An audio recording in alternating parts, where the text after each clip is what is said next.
Hello students, class 10। आज हम लोग करने वाले हैं चैप्टर बायोलॉजी का, साइंस के under heredity and evolution. This is your chapter number 9 और आज हमारा फर्स्ट सेशन है। चलिए स्टार्ट करते हैं।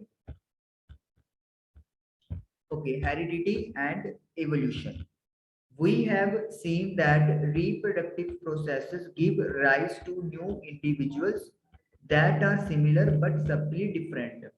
हम लोगों ने देखा है कि रिप्रोडक्शन प्रोसेस से नए इंडिविजुअल्स पैदा होते हैं जो आप दिखने में तो एक जैसे लगते हैं, लेकिन उनमें नोटिसेबल यानी कि जिन्हें हम लोग क्लियरली देख सकते हैं कि डिफरेंस होता है। We have discussed how some amount of variation is produced even during asexual reproduction.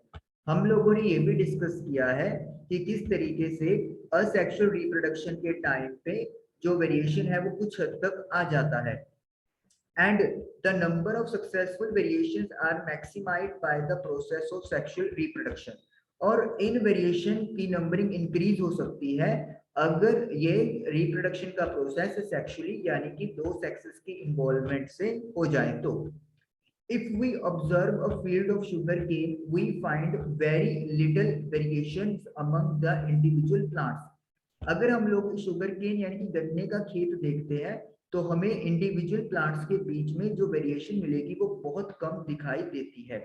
But in a number of animals, including human beings, which reproduce sexually, quite distinct variation are visible among different individuals. लेकिन अगर हम लोग काफी सारे animals में देखेंगे जिनमें human beings भी शामिल है जो सेक्सुअली रिप्रोड्यूस करते हैं, वो एक दूसरे से क्लियरली हमें अलग दिखाई देते हैं, उनमें अंतर या वेरिएशंस क्लियर कट हमें नजर आ जाते हैं। इन दिस चैप्टर, इस चैप्टर में we shall be studying the mechanism by which variations are created. हम लोग मैकेनिज्म पढ़ने वाले हैं जिनसे वेरिएशन क्रिएट होती है एंड इनहेरिटेड और एक जनरेशन से दूसरे जनरेशन में ट्रांसफर होती है। The long term consequences of the accumulation of variations are also an interesting point to be considered. काफी लंबे समय तक ये जो वेरिएशन है वो इकट्ठा होती रहती है, ये भी एक बहुत दिलचस्प पॉइंट है जिसको समझना चाहिए। We shall be studying this under evolution और ये हम लोग एवोल्यूशन के अंडर पढ़ेंगे। Accumulation of variation during reproduction, reproduction के दौरान वेरिएशन का इकट्ठा होना। Inheritance from the previous generation. Inheritance from the previous generation provides both a common basic body design and subtle changes in it for the next generation. जब हम लोग inheritance की बात करते हैं तो इसका मतलब क्या है कि आपको प्रीवियस जनरेशन से दो चीजें मिल रही हैं। एक तो है कि basic common body design. Body design मतलब जैसे हमारे दो हाथ हैं, दो आंख हैं, दो पैर है, like this is body design जो हमें प्रीवियस जनरेशन से मिल रहा है। और सबटल चेंजेस इन इट, और कुछ ना कुछ चेंजेस होके मिलेगा अगली जनरेशन के लिए। मतलब जैसे नाक है, वो नाक बिल्कुल हमारे पेरेंट्स पे हो ऐसा कभी भी नहीं होएगा, थोड़ा बहुत वेरिएशन उसमें प्रोड्यूस होएगा ही होएगा। Now think about what would happen if this new generation in its turn reproduces. अब सोचिए अगर ये जनरेशन जो नई जनरेशन बनी है वो आगे रिप्रोडक्शन करे तो क्या होगा। The second generation will have differences but that they inherit from the first generation as well as newly created differences. जो दूसरी जनरेशन है उनके पास पहली जनरेशन में आए हुए डिफरेंसेस तो होंगे ही, प्लस वो अपने द्वारा क्रिएट किए गए नए डिफरेंसेस भी उनके पास होते हैं। जैसे फिगर में आप देख सकते हो, ये असेक्सुअल रिप्रोडक्शन का वन ऑर्गेनिज्म है, इसने दो अपनी नेक्स्ट जनरेशन में बच्चे प्रोड्यूस किए। जो कलर चेंज आप लोग देख रहे हो, ये कलर चेंज बता रहा है वेरिएशन कि बाकी सारी चीज तो सिमिलर थी लेकिन यहाँ पे इस वाले हिस्से की वेरिएशन क्रिएट हो गई। सिमिलरली इस वाले बच्चे में बाकी सेम रहा लेकिन ये बॉटम वाले में थोड़ा वेरिएशन आ गया। अब जब इस नए बच्चे ने या F1 जनरेशन के बच्चे ने आगे रिप्रोडक्शन किया तो जो वेरिएशन इसके पास थी वो तो आगे ट्रांसफर हुई ही, प्लस नई वेरिएशन इसके बच्चों में भी ट्रांसफर हो गया। और यही चीज जो है वो यहाँ पे भी प्रोड्यूस हो रही है। अब आप लोग को यहाँ पे कोई डिफरेंस नजर नहीं आ रहा होगा, हालांकि यहाँ पे प्रिंटिंग मिस्टेक है, कुछ ना कुछ डिफरेंसेस यहाँ पे क्रिएट होता है। Figure 9.1 would represent the situation if a single individual reproduces as happens in asexual reproduction.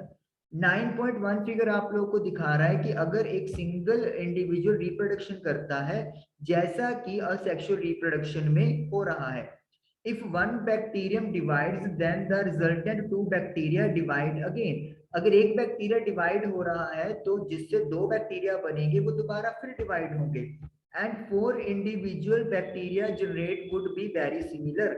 और इस तरीके से जो नए 4 बैक्टीरिया बने हैं वो आपस में काफी सिमिलर होंगे। There would be only very minor differences between them. उनमें बहुत थोड़ा डिफरेंस होता है। Generated due to small inaccuracies in DNA copying. और वो जनरेट क्यों हो रहा है? क्योंकि जब डीएनए की कॉपी होती है तो कुछ ना कुछ एरर रह जाता है। 100% बिल्कुल एक्यूरेट डीएनए की कॉपी हो ऐसा नहीं होता। However, if sexual reproduction is involved, even greater diversity will be generated. लेकिन सेक्सुअल रिप्रोडक्शन जहां पे इन्वॉल्व होता है इससे भी ज्यादा डाइवर्सिटी जनरेट हो जाती है। As we will see when we discuss the rules of inheritance, जो कि हम डिस्कस करेंगे जब हम लोग इनहेरिटेंस के रूल्स डिस्कस करने वाले हैं।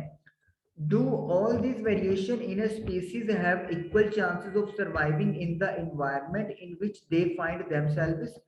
ये जो वेरिएशन प्रोड्यूस हो रही है स्पीसीज के अंदर, क्या इनका सरवाइव करने का जो चांस है वो सबका बराबर है उस इन्वायरमेंट में जिसमें ये अपने आप को मौजूद या अपने आप को प्रेजेंट फील करवाती हैं? ऑब्वियसली नॉट, बेशक नहीं। Depending on the nature of variations, variations की नेचर पे डिपेंड करते हुए डिफरेंट इंडिविजुअल्स वुड हैव, अलग अलग इंडिविजुअल्स के पास डिफरेंट काइंड ऑफ एडवांटेजेस, अलग अलग तरह के फायदे होते हैं। Bacteria that can withstand heat will survive better in a heat wave. जो बैक्टीरिया हीट को सर्वाइव कर सकते हैं, हीट को झेल सकते हैं, वो मतलब क्या होंगे? सर्वाइव कर जाएंगे। मतलब जिनके पास ऐसी वेरिएशन होगी जो हीट वेव को झेल सकती है वो सर्वाइव कर जाएंगे। एज वी डिस्कस अर्लियर, जो कि हम लोगों ने रिप्रोडक्शन वाले चैप्टर में पॉइंट कवर किया था। Selection of variants by environmental factors form the basis for evolutionary process, as we will discuss in later section. जो वेरिएशंस का सिलेक्शन इन्वायरमेंटल फैक्टर्स के द्वारा किया जा रहा है वो इवोल्यूशन प्रोसेस का बेस बनाती है, जो कि हम लोग अगले सेक्शन में पढ़ने वाले हैं। ओके, फर्स्ट क्वेश्चन आ रहा है, if a trait A exists in 10% of one population of an asexual reproduction species, अगर एक ट्रेट ए है जो किसी पॉपुलेशन में 10% रह गया है जो असेक्सुअल रिप्रोड्यूस से बना है, एंड ट्रेट बी, और ट्रेट बी एग्जिस्ट इन 60%, उसी पॉपुलेशन में 60% पीपल के पास है, which trait is likely to have arisen earlier, कौन से ट्रेट के चांसेस हैं कि वो पहले अराइज हुआ होगा? देखिए ट्रेट भी जो है वो 60% पॉपुलेशन में मिल रहा है, तो इसका मतलब क्या है? ये ट्रेट की जो एग्जिस्टेंस है वो ए से पहले है, क्योंकि ए अभी सिर्फ 10% पॉपुलेशन में ही हुआ है। तो इसका मतलब ट्रेट बी जो 60% है उसका जो अराइज हुआ है वो चांसेस ज्यादा है कि वो पहले अराइज हुआ होगा। How does the creation of variation in a species promote survival? Variation का क्रिएट हो जाना किसी स्पीसीज में सर्वाइवल को प्रमोट कैसे करता है? इसके लिए बहुत सिंपल आंसर है कि जो ऑर्गेनिजम्स एक स्पीसीज के अंदर वेरिएंट वाले होते हैं वो किसी भी चेंजेस को आसानी से टॉलरेट कर सकते हैं और वो सर्वाइव कर जाते हैं। फिर ये जो थोड़े बहुत ऑर्गेनिज्म बच जाते हैं ये आगे फर्दर रिप्रोडक्शन करते हैं और इस तरीके से उनकी जो स्पीसीज है वो कंटिन्यू रहती है और इससे जो वेरिएशन है उनके स्पीसीज को सरवाइव करवा देती है। ओके जी, next is heredity. The most obvious outcome of the reproductive process still remains the generation of individuals of similar design. जो सबसे बड़ी ये सबसे जो मतलब आउटकम है रिप्रोडक्टिव प्रोसेस की वो क्या है कि ऐसे इंडिविजुअल जनरेट करना जिनका बॉडी डिजाइन सिमिलर हो। The rules of heredity determine the process by which traits and characteristics are reliably inherited. जो हेरिडिटी के रूल्स हैं वो इस प्रोसेस को डिटरमिन करते हैं जिससे ट्रेड्स और करेक्टर्स जो है वो रिलायबली भरोसे योग एक से दूसरे जनरेशन में ट्रांसफर हो सके। Let us look take a closer look at this rules. आइए इन रूल्स पे एक थोड़ा सा नजदीक से ध्यान से पढ़ते हैं। Inherited traits, what exactly do we mean by similarity and differences. हमारा जब हम लोग सिमिलैरिटी और डिफरेंसेस की बात करते हैं तो एक्चुअली में हमारा मतलब क्या है।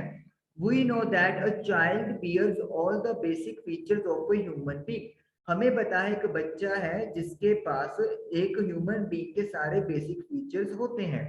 However, it does not look exactly like its parents. लेकिन ये बिल्कुल अपने पेरेंट्स की तरह 100% दिखे ऐसा नहीं होता। And human population show a great deal of variation.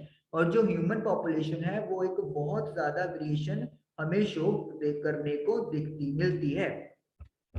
Activity 9.1, observe the years of all the students in the class. आपकी क्लास में जितने भी स्टूडेंट्स हैं उनके ईयर्स देखें। Prepare a list of students having free और अटैच्ड ईयर लॉब्स। एक list prepare करें स्टूडेंट्स की जिनके ईयर लॉब्स फ्री थे या अटैच थे। And calculate the percentage of students having each. और आपको परसेंटेज कैलकुलेट करनी है जिनके ईयर लोब अटैच थे और जिनके ईयर लोब फ्री थे।